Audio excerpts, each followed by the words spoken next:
ആദ്യ സ്നേഹം വിട്ടുമാറിയവർ മടങ്ങി വരാൻ ശക്തി അയക്കണമേ. പരിശുദ്ധാത്മാവേ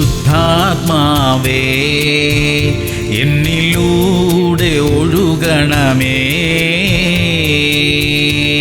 സദൃശവാക്യങ്ങൾ 27:19. മനുഷ്യൻ തന്റെ ഹൃദയത്തിനൊത്തവണ്ണം മനുഷ്യനെ കാണുന്നു. പ്രിയമുള്ളവരെ, തിന്മകളേക്കാൾ നന്മ കാണാൻ മനുഷ്യർക്ക് ഇടയാകട്ടെ. നാം എത്ര തന്നെ നന്മ ചെയ്താലും അതിലെ എന്തെങ്കിലും തെറ്റു കണ്ടുപിടിക്കാനും ആ തെറ്റിനെ വർണ്ണിക്കാനും പ്രസിദ്ധപ്പെടുത്താനുമൊക്കെ ആളുകൾ ഉണ്ടാകും. നമുക്ക് പ്രാർത്ഥിക്കാം, ആളുകളുടെ സ്വഭാവം മാറട്ടെ, അവർ നന്മ കാണട്ടെ, നല്ലതിനെ പ്രസിദ്ധപ്പെടുത്തട്ടെ. നാം കാണുന്ന ഓരോ വ്യക്തിയിലും എത്രയോ നല്ല വശങ്ങളുണ്ട്. നമുക്ക് അതിനെക്കുറിച്ച് സംസാരിക്കാം, പ്രാർത്ഥിക്കാം. സ്വർഗീയ പിതാവേ, ഞങ്ങളിലെ നന്മ മറ്റുള്ളവർ കാണാനും സംസാരിക്കാനും ഇടയാക്കണമേ. മറ്റുള്ളവരിലെ നല്ല വശങ്ങളെ കാണാനും പരിഗണിക്കാനുമുള്ള പ്രത്യേക കൃപ ഞങ്ങൾക്കും തരണമേ അപ്പാ. യേശു ക്രിസ്തുവിന്റെ നാമത്തിൽ തന്നെ.